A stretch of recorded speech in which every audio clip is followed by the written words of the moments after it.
Assalamualaikum warahmatullahi taala wabarakatuh. Kelebihan ayat kursi. Ayat kursi ni antara ayat yang diturunkan. Ketika ayat kursi diturunkan, syaitan lari dengan sejauh-jauhnya. Dan syaitan berkata, inilah ayat yang datang akan menyukarkan aku untuk menipu daya manusia. Jadi syaitan takut kepada ayat kursi ini sehingga syaitan lari dengan sejauh-jauhnya ketika ayat kursi diturunkan. Jadi ayat kursi ini banyak kelebihannya. Antaranya untuk menghalau syaitan daripada mengganggu gugat kita. Melakukan perkara yang tidak baik terhadap kita. Kita benteng diri kita dengan membaca ayat kursi. Jadi oleh demikian, marilah kita baca dan hafal ayat kursi. Ayat kursi di antara sabda Nabi SAW tentang kelebihan ayat kursi.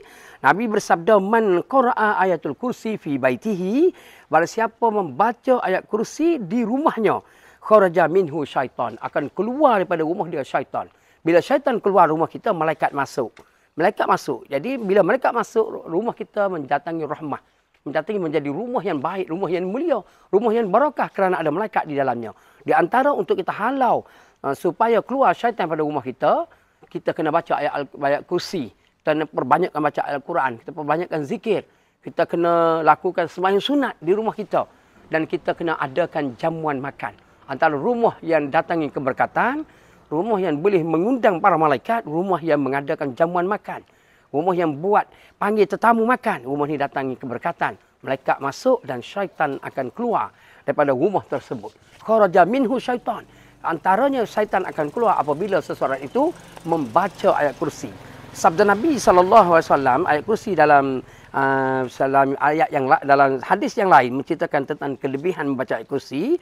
Nabi sebut, man qara'a ayatul kursi duburu kulli salatin. Barang siapa membaca ayat kursi pada setiap waktu solat maktubah fardu. Selepas solat fardu, dia baca ayat kursi. Man qara'a ayatul kursi duburu kulli salatin maktubah. Dia baca ayat kursi pada setiap kali selepas sembahyang waktu, la yamna'hu min dukhulil jannah ilal al-mauta.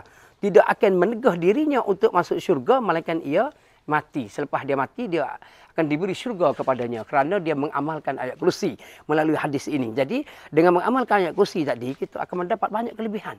Banyak kelebihan selain daripada kita dijauhi daripada syaitan, didekati oleh para malaikat, kita juga di antara mudah untuk memasuki syurga Allah Subhanahu wa taala. Jadi kita kena amalkan ayat kursi ini, kena hafal ayat kursi. Jadi di dalam rumah kita baca ayat kursi, di dekat tempat kita kerja kita baca ayat kursi, dan apabila kalau ada anak kita, isteri kita, keluarga kita yang dirasuk syaitan, kita baca ayat kursi di telinga dia, baca ayat kursi di telinga dia. Jadi insya-Allah syaitan akan keluar lari daripada diri seseorang dengan membaca ayat kursi. Jadi kita ada lagi bacaan lain, kita akan beri penerangan lagi tentang ayat 1000 dinar. Ayat 1000 dinar ada lagi untuk menghalau syaitan ini.